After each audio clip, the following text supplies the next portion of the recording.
Ladies and gentlemen, welcome to Signature Moves Live. We are here with the design member, Alan Angels. Alan, how are you? I'm good, man. How are you? I'm very well. Dan, how are you? All good, thank you. Yeah. Just trying to get over some allergies, you know? Shit, innit? Yeah. Dan, have you got any allergies as we're starting off this conversation? No, I'm good. I'm hay fever free at the minute. Oh, well, lucky for you. Good for you. Okay, guys, so the way this works, we're going to do all the pre-sales first. Okay.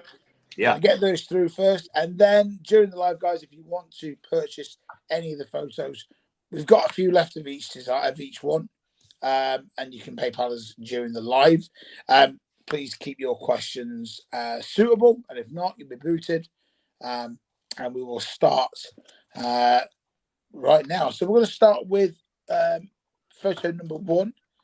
Okay. Let's see, actually, let me get these all organized right here because I am. That's all good. Now, just send over some paint pens and some Sharpies. Yes, so yeah. Please use the ones that you feel are suitable on those. Gotcha. pictures. For sure. All right. So this one, right? That's the one, yeah. Yeah. So whichever color you think is best for that one, we will go with. There's no preference, so we're good. Right. So the first one is to Kev, and that's KEV. And then he would like just your autograph, please. All right. I apologize in advance for any bad handwriting, guys. It can't be any worse than John Silver, so you should be fine. That's what everyone says. Everyone always has something to say about Silver's handwriting. Honestly, it's like my daughter's written it. I don't even know if I've got I don't even know if I've got a what's it have I got anything in here? I have loads of stuff from him, but yeah. I've heard he has really bad handwriting, and Vance also has really bad handwriting. Who's that? Preston Vance. He wasn't too bad. No? Oh, maybe I'm thinking of someone else. He went to college, so he's. Okay, that makes it all better. Yeah, I was going to say when we got the stuff back from John Silver, I was like, I can't believe it. Grown man, bless him. He was great though on the live. Yeah, he's awesome. He was great. In that set of photos, before we move on, there is one that's got like a group picture. Right. It just needs your autograph on those photos that are inside that. Yeah, for sure. The one of all of us. But don't worry about doing it now. That's all right. Yeah. And any photos that we don't sign, if you can just sign them anyway, that'd be great. Yeah, for sure. I got you. Awesome. That's great. Okay, so the next one is for John, and that's JOHN, and he would like to John, best wishes, and then your autograph, please. JOHN, you said? That's correct, sir, yes. All right. Best wishes? Please. And then your autograph.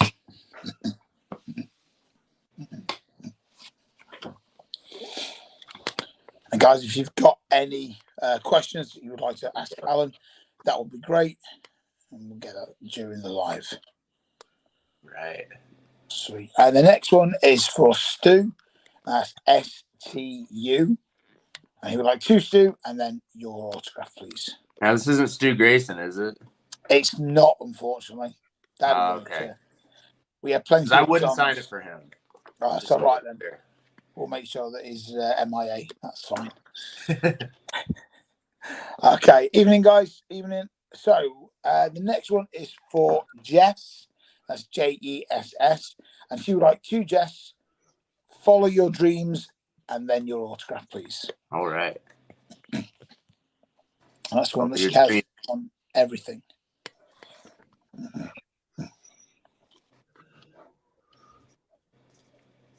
And again, guys, we are live via YouTube, Twitch, StreamYard, Facebook, all social media outlets. So please come join in. Let's have a chat. Sweet. Okay, so that is it for the first photo. Okay. So we'll go to some questions. Big Dan. Yeah, so this one's from Adam Ashley. So when you started training, did you imagine that you would have the career that you currently have? Oh man, so no, absolutely not. I've talked about this a little bit before, but I've always kind of pictured that my career would go is like a Jericho or a Guerrero, where they kind of travel the world and everything first before they get signed to a big company or something. And I mean, really, I didn't do much traveling at all before I got signed to AEW. I pretty much just did the southeast of the United States. You know, it was like just Georgia, Florida, Alabama, the Carolinas and stuff. And like occasionally I would go up north, but like I never went out of I actually haven't even gone out of the country until this year, which is crazy. But when the pandemic came around, it just kind of shook everything up and like made like a bunch of stuff happen that I did not think was going to happen. Opportunities were afforded to me that maybe I shouldn't have gotten at the time, you know, just because of the timing and wrestling and becoming successful in wrestling is like, I would say like 75% good luck. I mean, it really is. Like, if you're going to be successful in wrestling, it's about being in the right place and knowing the right people. And I just happened to know the right people, and I was there at the right time. And I got signed to AEW very early on in my career, which I really did not think was what was going to happen. I thought for sure I was going to be one of those guys that like travels the world, wins titles across the globe and stuff like that before I do anything in wrestling. But you know, it's just how everything went. I mean, I'm definitely grateful that it went the way that it went. Don't get me wrong, but it's just crazy to think about. Like, if the pandemic didn't happen, would I still be as successful as I am? I don't know. You know, it's all kinds of what ifs. What was it like being in AEW during the pandemic? Oh, I mean, it was weird, but it was crazy and it was fun, and it's so funny. Like, after the pandemic was over and we started like going around the country a little more, and then we came back to Jacksonville, which is where we filmed during the pandemic. I got like this like weird like PTSD from like just being there. It was real weird because like I had spent so much time there. I remember we would call it like our second home. We spent so much. I probably spent, especially towards the end of the pandemic, I spent about half my time in Jacksonville, Florida. And it was weird in that like we stayed in the same hotel every time. So we like got used to it, and it was weird. It was like our second home. It really was. But it was really cool. And I think it was a good experience as far as like you get to wrestle in front of no fans, which, you know, on surface level is not a good thing, right? But it's a learning experience for sure, because it's weird because you don't really, especially when I was starting, I was trying out this new gimmick of something that I'd never really done before. And it's hard to pick up like what works, what doesn't work, and all that stuff when there's no fans around, right? You need to kind of base what you do off of that like crowd reaction. Nowadays we have Twitter and stuff like that where people say like, oh, this looked cool, blah blah blah, but it's just so weird, such a different beast when there's no crowd there except for like the workers that are like told to cheer for everything, right? So yeah, I don't know. Is definitely an experience. Not really something I'd want to do again, but at the same time, something that I'm glad I got to do, I guess. Yeah, because obviously, like you just touched on there, the reaction from the fans is where you can kind of navigate as to where you're going in a match and what they like and what they don't like. And not having that there, I guess, shows the true professionals that can just go and do it, really. Oh, yeah, for sure. Definitely. Yeah, definitely. There's definitely the guys that, like, knew how to do it and the guys that kind of were freaked out by it, for sure. I was going to say, without naming names, we don't bury anyone here, but was there many backstage during the pandemic who struggled without that fan reaction or struggled going out there in front of nobody? Oh, yeah. I mean, I think most of us did, for sure. I think it's and again, like we had the boys out there, like the extra talent that would go out there and sit in the crowd. but it's different wrestling in front of wrestlers than it is wrestling in front of fans, right? Because wrestlers, especially if they're people that they're gonna react to the things that they know that they're supposed to react to. Yeah. Whereas fans don't really know what they're supposed to react to. They just do it. You know what I mean? So it's like, again, you don't know what works, you don't know what doesn't work. It's a weird dynamic, and I think we were all kind of freaked out by it, especially at first. But we kind of got used to it, I think. Yeah, but as time went by, it didn't seem like anyone kind of had an issue. Obviously, we're not privy to things backstage, but on looking, it looked like everyone just kind of got on with it. Matches were great. Do you know what I mean? It kind of still flowed. Yeah, and by the end of it, it's like we all had kind of gotten used to it. And it wasn't until we started getting those live crowds back that we were like, oh, yeah, this is how it's supposed to be. Yeah. So what was that like for you going back in front of crowds? Oh, man. And it was great. And especially for me and for a lot of guys that got signed during the pandemic, like we had never really been in front of a crowd that big before. You know what I mean? The first time we did daily play with a crowd in it, was just absolutely insane to me. It was nuts. And from there, going on the road and I got to wrestle in the United Center the night that CM Punk debuted in front of 20,000 people, right? So it's like, man, what a game changer. It's completely different. It's insane. Especially from wrestling in front of no one, and then even before the pandemic, for me, wrestling on the indie circuit, especially in the Southeast, where our crowds aren't really that big most of the time. You know what I mean? So I mean, before AW, I probably wrestled in front of, I don't know, like probably, I think at the most like 1,000 people. So 20,000 is a big step up for sure. Massive. Yeah. Absolutely.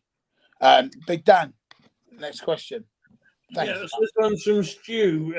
So you basically said that are you still collecting Darth Maul stuff? And if so, have you bought anything else since the vlog with Ethan Page? No, I'm not collecting Darth Maul stuff specifically. I did the Ethan Page vlog, and he does his toy shopping or whatever, and we went to this like antique store toy place, and I bought like a Darth Maul action figure. I don't collect Darth Maul stuff specifically. I would say I'm more of a Star Wars in general collector. But I wouldn't call myself a collector. I think it's something that, like, if I had the space and I had the time, I would probably be collecting a lot more Star Wars stuff. But when I was a kid, I collected a bunch of Star Wars Legos. So that was kind of my thing back when I was a kid. And I still have a bunch, and they're just all sitting in my garage right now. But every now and then, like, I'll buy like a new Star Wars Lego set, but I don't have room or like any space for it. So I usually just give it to my girlfriend's sister, and she can just have it. So I'll like build the Lego set and then just give it to her. Oh, I've got shelves and shelves of Lego. Oh, do you really? Yeah, but I go for like nostalgia stuff. So I just did the Star-Lord helmet. Oh, nice. Yeah. It's funny. I saw Guardians of the Galaxy for the second time yesterday, and during it, I was thinking, like, man, there's so many, like, there would be so many good Lego sets made out of this. Yeah, I don't know if they make Marvel Lego sets. They do. Yes. Right? Yeah. So they've got a Groot, like a baby Groot. Right. Set. Yeah. Do they have like ships and stuff, or so they've got the first series, or the first film. They've got the Star-Lord ship, but they've got it in two separate. So they've got a small version and then an extended version. There's a lot of Avengers stuff, but there's not a lot of Guardians. I'm just trying to have a look. So, like, if we're talking about Lego, because we can talk about Lego all day. So, like, we've just got this type of stuff. Oh yeah, that's sick. Yeah. So it's maybe 6 inches high, but stuff like that is pretty cool. Yeah. And then you like the Groot and stuff, but Yeah, I see like the heads in stores a lot, and I think I would just rather build a ship or something. They're massive though. You need space.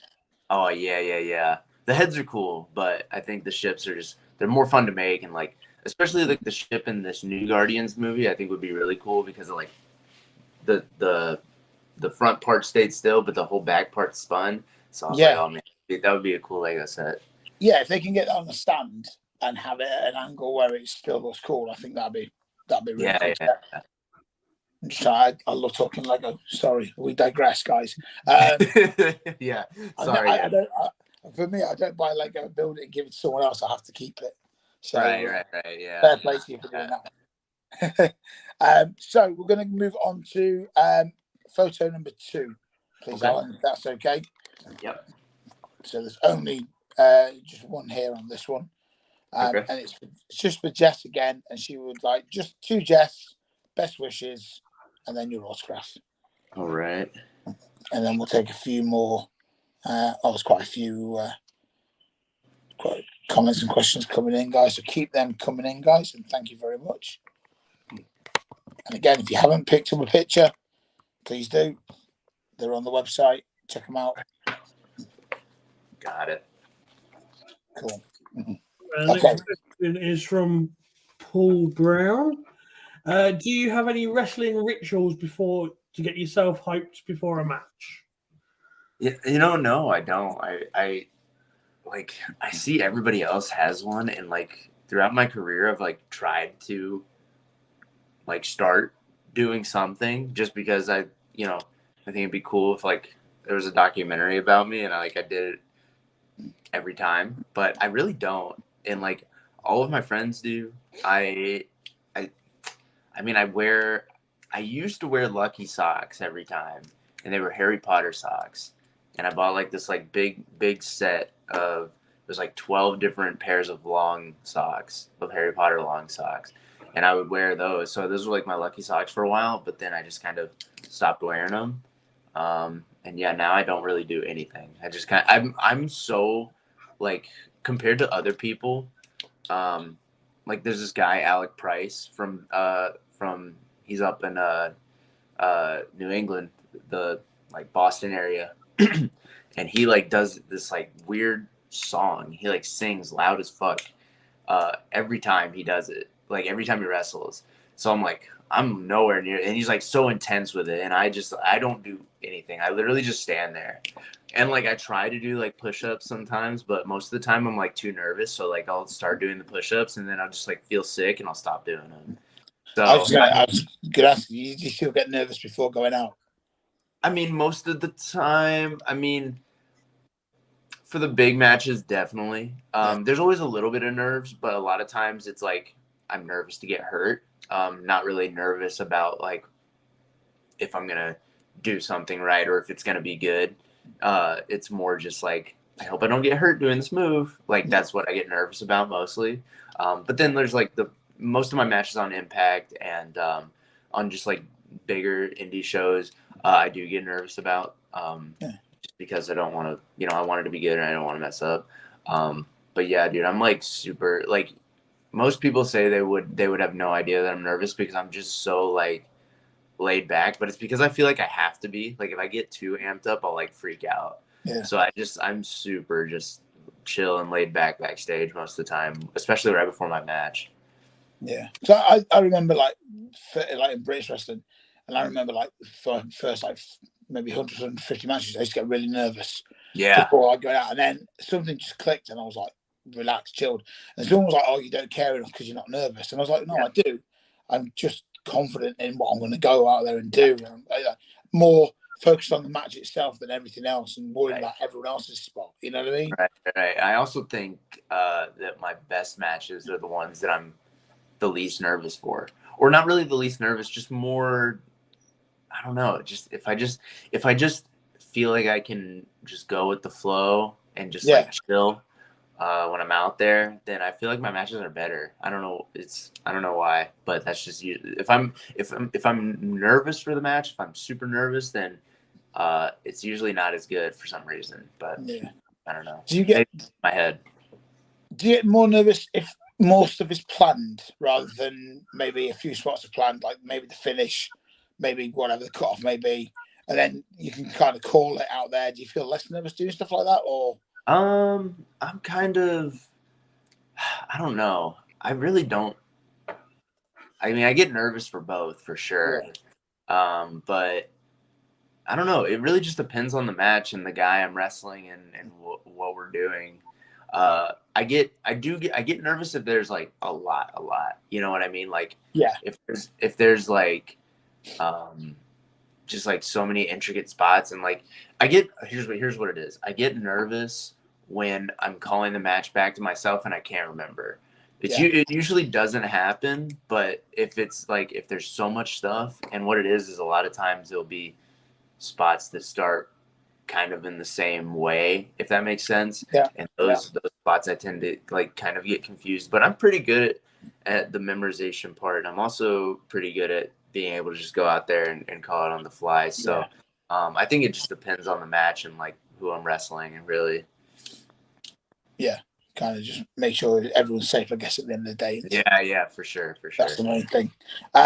We're going to move on to some more questions. Got loads coming in. Right, Dan, the floor is yours, my dude. So this one's from Adam. Non-wrestling related question. Obi-Wan Kenobi or Luke Skywalker? Obi-Wan Kenobi, just because I am only 25. And when I started watching Star Wars, the prequels were coming out. And I'm pretty sure the first one I saw was Revenge of the Sith. I think. I might have seen The Phantom Menace and Attack of the Clones before I saw Revenge of the Sith in theaters, but I definitely saw Revenge of the Sith in theaters first. That was the first one I saw in theaters, and it's still my favorite of all of them. So I gotta go with Obi-Wan. Luke's cool, but I don't know, man. Everyone's gonna hate me for this, but I would much rather watch the prequels than the original. So that's just me. 25. Yeah, I know. Sorry, guys. So I was just finishing comprehensive school before you were born. Yeah, man. Do you know what? There's always one thing that makes you feel old, and that was it. I know. I hate it. I remember the first time I met Christopher Daniels, I said something to him like, oh, man, like, I was such a fan. Like, I was like, you're such an inspiration to me when I was growing up. And he was like, cool, man. Thanks for making me feel old. And that was the first interaction I had with him. So he's great, though, isn't he? No, yeah, he's awesome. He's amazing. Ryan, we will move on to option number 4, please, Alan, if that's okay. Yeah. So it's you in the design shirt. It's probably one of the best images we've ever had. Yeah. So, it's awesome. So we'll do the pre-sales for that, and then if you can just sign the remainder. Yeah. And that's awesome. Okay, so the first one is for Jess again. She would like to Jess, best wishes, and then your autograph, please. Thank you, Jess. Is this all the same Jess? Yeah. She's bought 1, 2, 3, 5 options. Oh, wow. Okay. Sweet. Gotcha. Cool. The next one is for Kev, and on this one he would just like your autograph, so not personalized, just your autograph. Gotcha. And then on the next one it's for John. That's JOHN, and he would like to John, best wishes, and then your autograph. And then we'll take a bunch of questions because I think we could all chat about anything all night. So we'll throw it. Sorry about it. So John has asked, what is the title belt behind you? Oh, this actually isn't even my belt. This is my girlfriend's belt. We just put it up here the other day. So, and this is like the most convenient place to do it. So, but yeah, that's her belt. She won it. It's in an indie promotion in California. Oh, cool. Nice one. Stu Brown has asked, what was the moment that you realized you wanted to be a wrestler? I don't know if there's one moment in particular. I think, so when I was a little kid, like preschool, my dad would watch wrestling. My dad was a big fan of wrestling his whole life. And I guess we watched wrestling, and then I told my preschool teacher to know her role and shut her mouth. And so I wasn't allowed to watch wrestling for a while after that, but I don't even remember that. And then when I was like 7, I think, so this is like 2005, um, I don't know, I was just scrolling through the TV and scrolling through the channels, and I saw SmackDown on, so I just decided to start watching SmackDown, and then from there on, I loved it. I don't really know if there's a particular moment. I mean, if anything, I would say like, I don't know, maybe Shawn and Taker at WrestleMania 25 would maybe be, or just maybe it might have just been like seeing Rey Mysterio in general, because he was like a smaller guy, right? So Yeah. Probably something like that. But there's not one particular moment. I think if anything, it might have just been like when I just decided to watch wrestling that one day, and I just said I wanted to be a wrestler, and it just never changed. You know, like there was never a time in my life where I legitimately thought about doing something else. Yeah. I mean, there was like things I thought of. I was like, maybe I'll become a like a music producer or something like that at one point, because I took like sound engineering when I was in high school. So I was like, maybe I'll do something like that. But like, and I really just didn't want to go to college. So because I don't know, school is just not for me. So I was like okay at it, you know. I wasn't like, I didn't get like horrible grades or anything, but I was just like, I just hated it. So yeah, I don't know. There was never anything I like seriously considered doing except for wrestling. So was WrestleMania 25 your earliest memory of watching like wrestling then, or? My earliest memory, no, my earliest memory is around the 2005 mark when I started watching. I remember watching. I don't remember anything specific. I remember watching like a steel cage match with it was like Rey Mysterio and Batista versus Eminem or something like that. Yeah, I remember watching that. But then like the earliest like clear memory that I have is Backlash 2006, which was right after WrestleMania that year.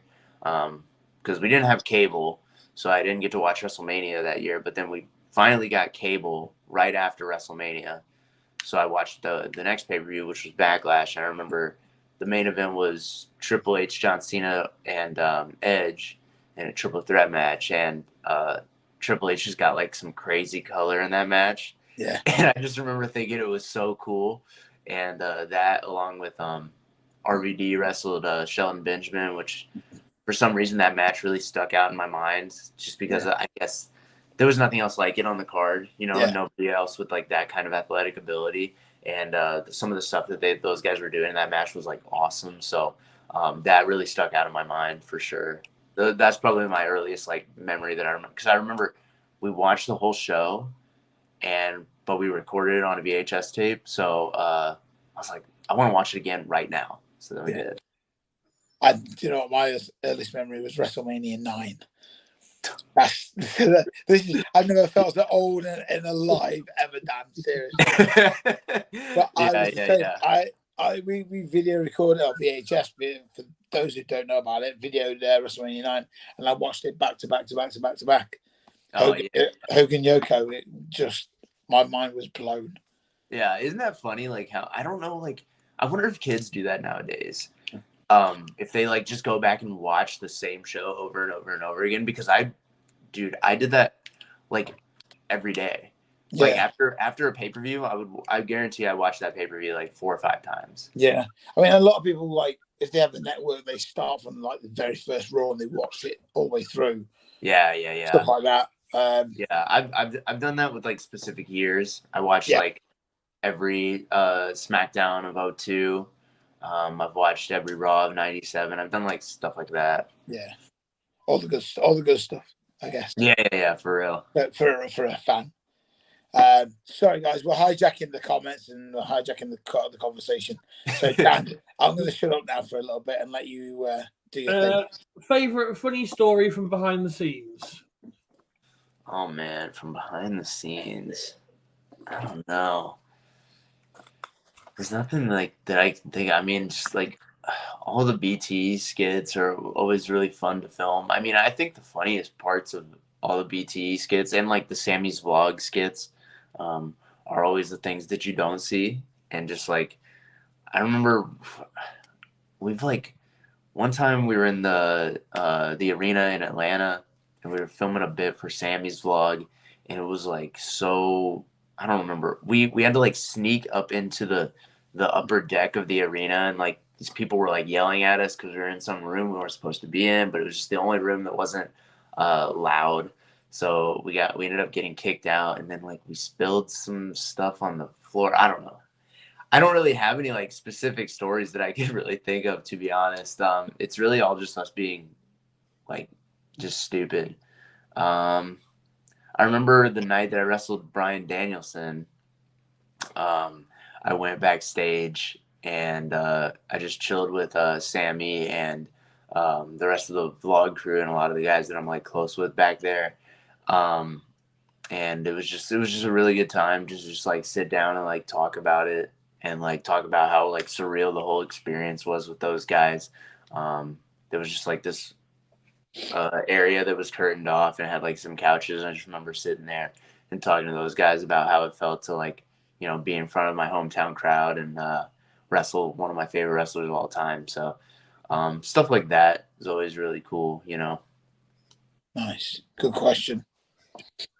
This one from Jess. So what was it like working with Cody Deaner, and what would your dream match in wrestling be today? Oh man, my dream match in wrestling. I mean, no pressure. No. I mean, I think so. First, okay, so I guess I'll start with Cody. Cody's great. Cody's awesome. He has such a great mind for the business, really does. And he's like just such a smart guy when it comes to like the little intricacies of storytelling, I should say.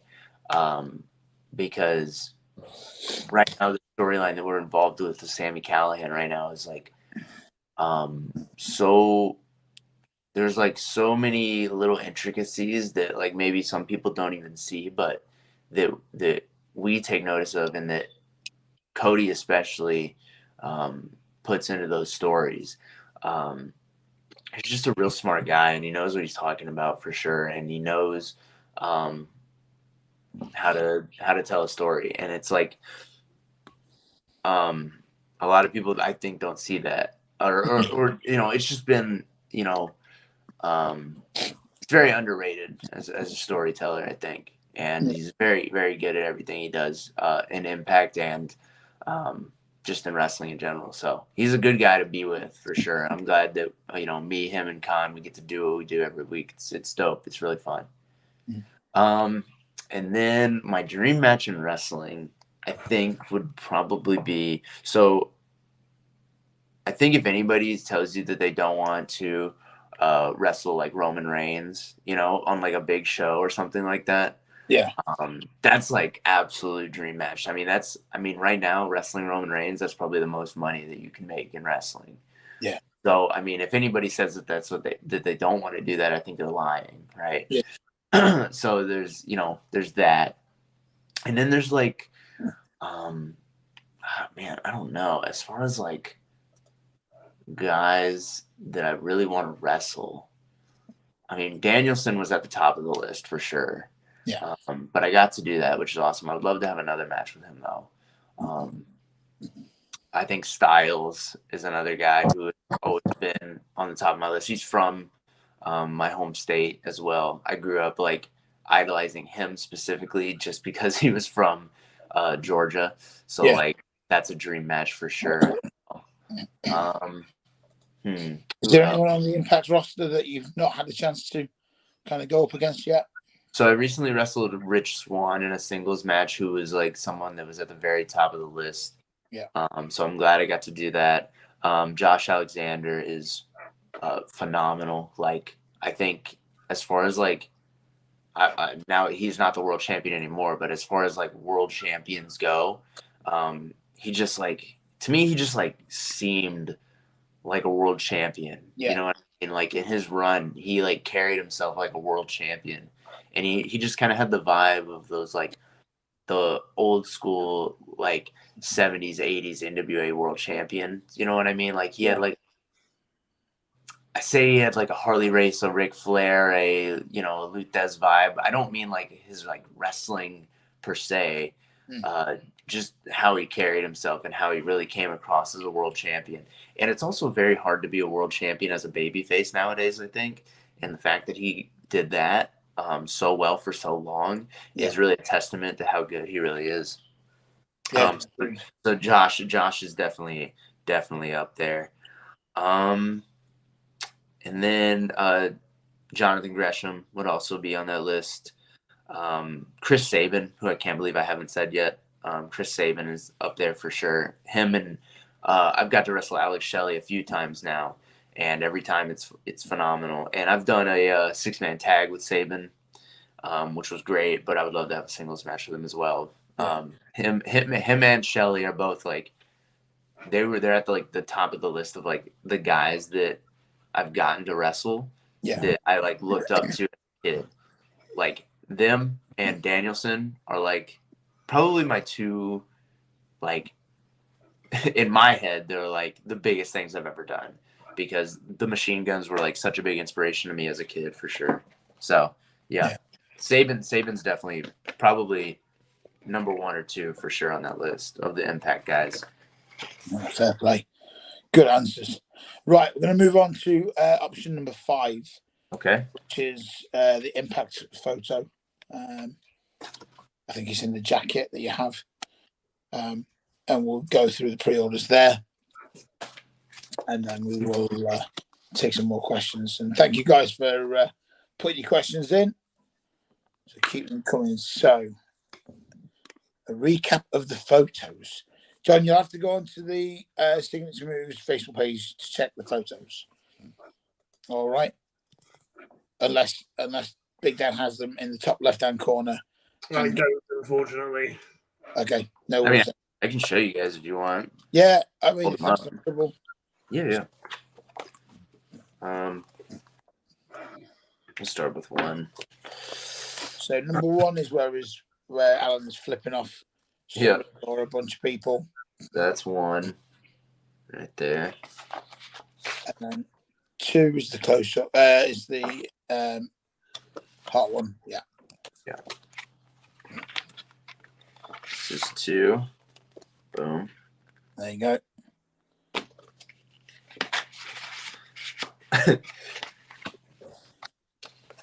Thanks for this, John, by the way. Cheers. Sorry. So thanks to John for asking us to show the pictures. Yeah. 3. Big hunky boy there. There you go. 3. Number 4. 4 is the design, which I think is arguably the best picture. Yes. Yeah, I like this one too. 3 or 4, sorry. That's number 4. And then we're on to number 5, John. So we'll do number 5, and then we will show you number 6 when we go to number 6. We only have about 2 minutes. Yeah. So just while we're doing that, just a comment from Adam saying that this has become one of his favourite live sign-ins. Alan is so passionate he can listen to your stories all day. Thank you, Adam. I appreciate that, man. Good job, Adam. Well done, mate. Okay, so we're on to that picture there, number 5. And this is for Jess again. And she would like 2 Jess, best wishes, and then your autograph, please. Okay.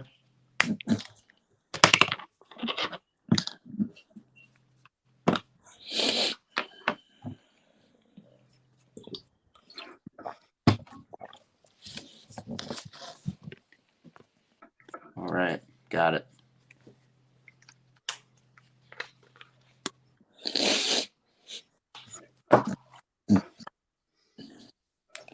The next one is for Kurt, so that's Kurt. Okay.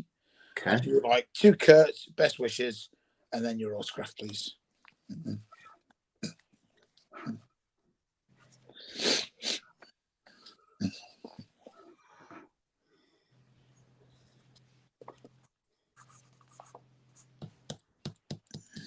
All right. And the next one is just your autograph, please. Okay. You got it. Thank you very much. And then I'll go straight on to Dan, if you can just follow on some questions, please, mate. So Kurt has asked, have you ever had a chance to sign with WWE? No, that opportunity has not been afforded to me. But you know, I would love to one day. You know, you never know. I'm very happy with where I'm at Impact right now, and I think honestly, it's one of the best rosters in the world right now, and it's just great. I love being at Impact right now, but you never know where the world's gonna take you, especially in wrestling. As we said, like it's all about who you know and where you're at the time. So you never know. Is there much difference between backstage at AEW and Impact? Or is it just easy because you've got your friends at either company? Yeah. So I mean, the biggest difference would be like, it's always hard. It's like going to a new school, right? Like, you have to make new friends. I mean, it's wrestling, so there's of course the guys that I already knew and stuff like that. I do miss my friends at AEW for sure. I miss the just everybody there. There's a lot more people at AEW, and it's just this like really like busy feel when you're back there. It's like there's hundreds of people backstage, right? Impact definitely a lot more laid back, but it's a really cool environment and everybody's super friendly, super nice. Not that people at AEW weren't. No, they were. But Impact is just such a chill vibe, and everybody's like super supportive, and it really does kind of feel like a team there. You know what I mean? Yeah, that's good. Yeah, that's good to know. Right. Next question: what was one of your favorite moments with Brody Lee? So the one that always pops in my head, there's two really. One is where we did the bit with Trent's mom, Sue. That one always sticks out to me as just being like really funny and really fun to film.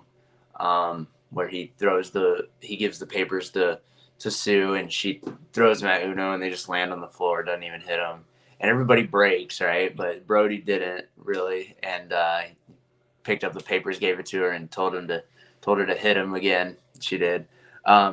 So that was super fun. And then also we did a bit I think it was in the woman's bathroom. It might have been in the men's, I don't know. But we were in a bathroom, and we wrote something on the mirror, and like he just like gets in all of our faces, and he would do this thing when he saw us wanting to break, when we were like about to laugh. He would like get in our faces and, are you fucking crying right now? Are you seriously fucking crying? And it would just make me laugh even more every time. So that was always that was funny. And then the other thing that pops into my head is we had like a 12-man tag match one time, and it was against FTR, the Bucks, Hangman, and Kenny. And after the match, I just went up and I was like, hey man, like how did I do? Like, was everything cool? And he was like, yeah, man, you seemed like you really like fit in with us out there. Good shit. And I don't know, man, like that was really just like a cool, like, tip of the hat? Tip of the hat, yeah. Yeah. It was a cool little nod from him. So that's cool. Yeah. Big Dan, we're going to go back to option number one. John Morley would like to get, I think, is that right? Proper haircut on photo one? I don't know, unless he's referring to a bald head. John, can you just clarify if you want a picture or not, please? He's got like 6 comments and none of them make any sense. So I've got a question from someone on YouTube. Unfortunately, I can't.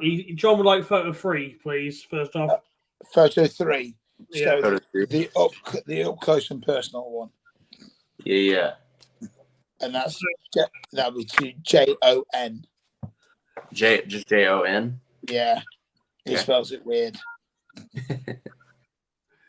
And So, then best wishes, and then your autograph, please. So best wishes. Yes, please. Okay. Cheers, John. And then, John, if you can PayPal us, that'd be great. We can sort that out. So I've got a question coming from YouTube. So unfortunately, I can't put it up on the screen. But What was it like wrestling Kenny Omega? Oh man, I mean that guy, just insanely talented. All right, and there's an old CM Punk documentary that came out in like 2012, I want to say, and in it he talks about how he really thought that he was good until he wrestled Eddie Guerrero, and that's kind of the same thing with this. I think I thought I was really good, until I wrestled Kenny Omega, and it's like, you wrestle like guys that are good, and then you wrestle guys that are like really good. It's kind of, it sounds weird, right? It's kind of hard to explain, but it's just such a, I don't know, man. It's such a different thing when you wrestle somebody that's just on a different level, right? Yeah. It's on a different level from everyone else that you've ever worked. It's just the flow. It flows so well. It's almost like you can't mess up. You know what I mean? Like there's like, if you do mess up, whatever. Like nothing could possibly go wrong. It's crazy. It really is. He was super giving that day. Both times we wrestled, and I'm very grateful that I got to wrestle him twice, and that he gave me what he did, and that the matches came across as they did. Because without him, I don't think I would be doing anything right now. Again, it's right place, right time, and we had a little spot on an indie show maybe a month or so before. No, it was probably 6 months before, where he came to an indie show right before AEW started up, and we just ran a little spot together where it was like, I think Jericho came out and like attacked somebody, and then Kenny came out and tried to stop him, but then I stopped Kenny, and then me and Kenny ran this little spot. So then fast forward a few months later, we have this match set up, and he kind of knows who I am, which I think is partially the reason that he gave me as much as he did. So, is really cool, real nice guy, and just ultra talented, Yeah. I love how you refer to 2012 as old. Well, 10 years, 12, 11 years ago now. It's crazy. That makes me feel old too, though, just so you know. Oh, you're very fair. I knowing you that you were like 14, 15 or something. Yeah, no, that's wrong. Yeah. Unbelievable. Okay, we're going to move on to the last photo, guys. We've got about 10 minutes left before we have to close the live. So we're going to move on to this is the Dark Order one. So on these ones, are you okay to put join Dark Order as the description for all of them? So the first one is to Jess again, bless her. So she would like to Jess, join Dark Order, and then your autograph.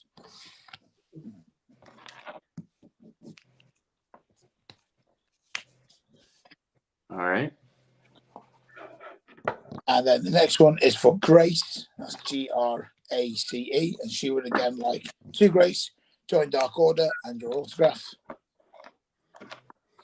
Grace. That's correct, yeah.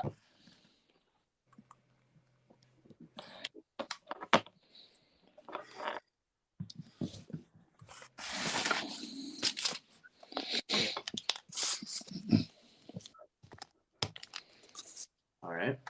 And the next one is for Kurt. So that's Kurt. And again, he would like to Kurt, join Dark Order, and then your autograph.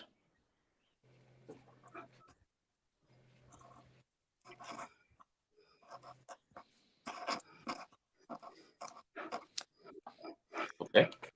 Cool. And then if you're just okay to sign the rest of those with just join Dark Order, Alan Angels, that would be fantastic. Sure. Thank you very much. Okay, on to the next set of questions then, Dan. Yeah. So, just a few. So, John's asked, what's the story behind your awesome tattoo? Did he say which one? Which one? No, this is Johnny. I had like 6 questions. None of them made sense. So, I'm trying to work my way through John's. Gotcha. Yeah, I'll just explain all of them. No big deal. So I get the one on my chest, which is I assume the one he's talking about. Yeah, it's just a chest tattoo. Yeah. It's a kraken in a pirate ship and a lighthouse in the middle. So originally I was thinking about this the other day because I was getting a little mad about it. Because originally I wanted just the pirate ship, and I wanted on the other side to say smooth seas don't make good sailors. So like this side the pirate ship, this side smooth seas don't make good sailors. And the dude was like, "Oh, I don't think that'll look good. Is there something else we could put over here?" And I was like, "I don't know, maybe a kraken." I was like, not really what I wanted at the time. Yeah. But I don't know. That's what he said. So whatever. I was like 18, so I was like, "Oh, well, okay. I'll just do whatever he says."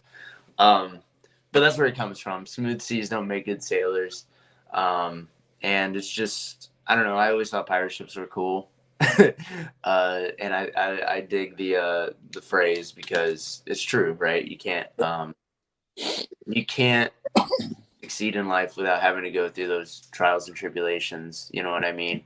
And if you want to be the very best at something that you do, you're gonna have those issues and those problems that you face every day. That everyone has to get through them, right? So Yeah. I think the more issues that you go through and the more problems that you face, the better you are off for it. So yeah.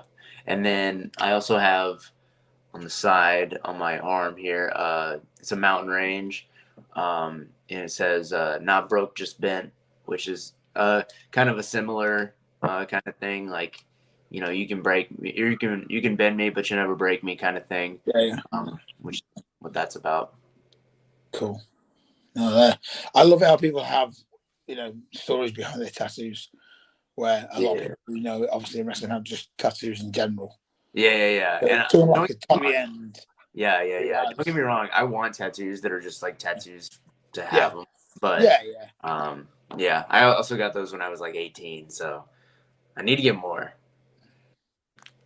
I spent 7 hours the other day getting my back tattooed, so that was fun. Oh yeah. What are you thinking? To be honest, it's a surprise from my wife for my birthday. Oh, okay. So I went in there completely blind, and I had no idea what was being done. Oh wow! I did. I knew what he was having done. Yeah, because you designed it. Really?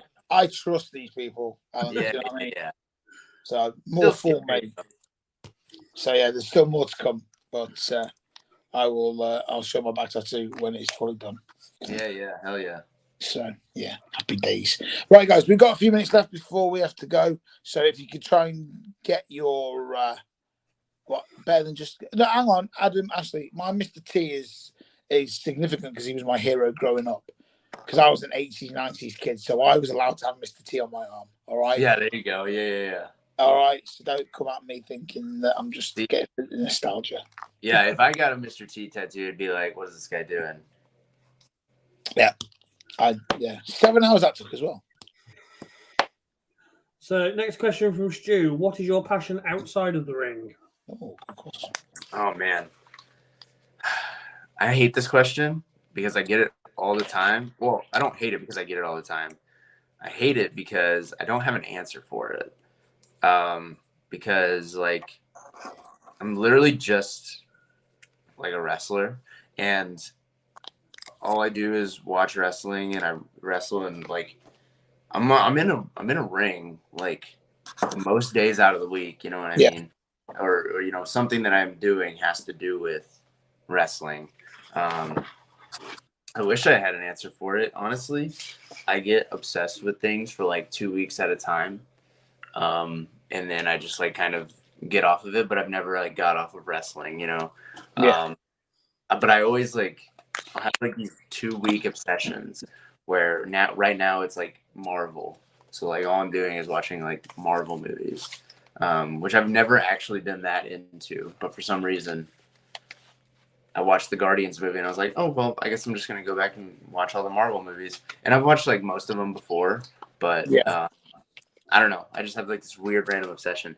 And then like horror movies are like kind of something that that I get into mostly just around like Halloween time.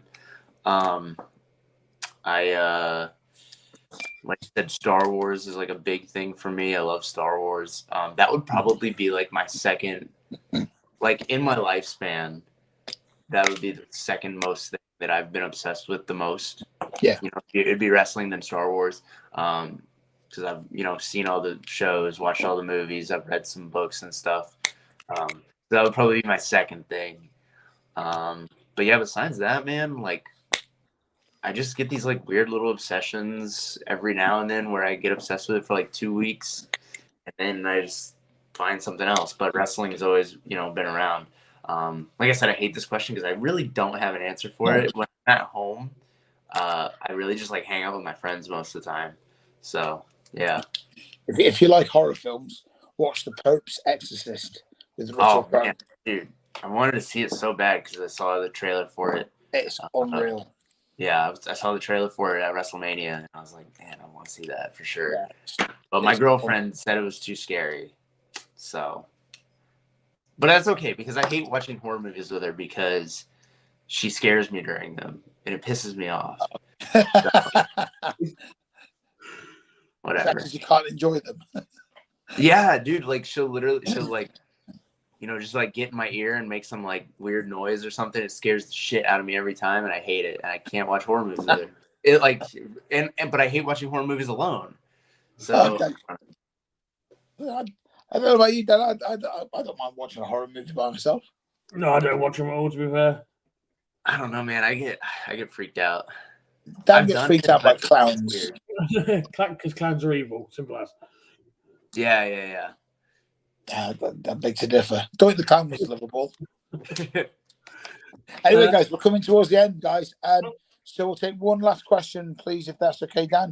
So Adam asked, who is your Mount Rushmore of pro wrestling? Oh, man. Oh, wow. Oh, my God. So someone had a really good answer to this. I forget who it was. I feel like it was like, shoot, I can't remember who it was. But I feel like there's two, right? So, like, if you want to look at it as, like, drawing money, then it's got to be, like, Hogan, Austin, I mean, like, maybe Rock, I guess. Yeah. And then, but I hesitate to put him on there because, I don't know, Rock and then Cena, right? So that would be, like, the money drawing Rushmore. But then there's, like, my personal Mount Rushmore. Go for it. Yeah, I think my personal Mount Rushmore would be, like, it'd probably be Shawn, Danielson, Stone Cold, and then AJ. Yeah. But then I don't know. I would hesitate to put AJ because I would take him. In my head, I'm always like, man, I love AJ, but also Randy and Ray are up there too. So I always kind of interchange them. But that would probably be my top four. I love how my top four Rushmore will be completely different to Alan's based on the era of wrestling that he watches compared to how I watched. I put Stone Cold in there now. Hey, no, there's nothing right. Hey, listen, everyone's Mount Rushmore is their own. There is no right or wrong, is there? I agree, yeah. You know what I mean?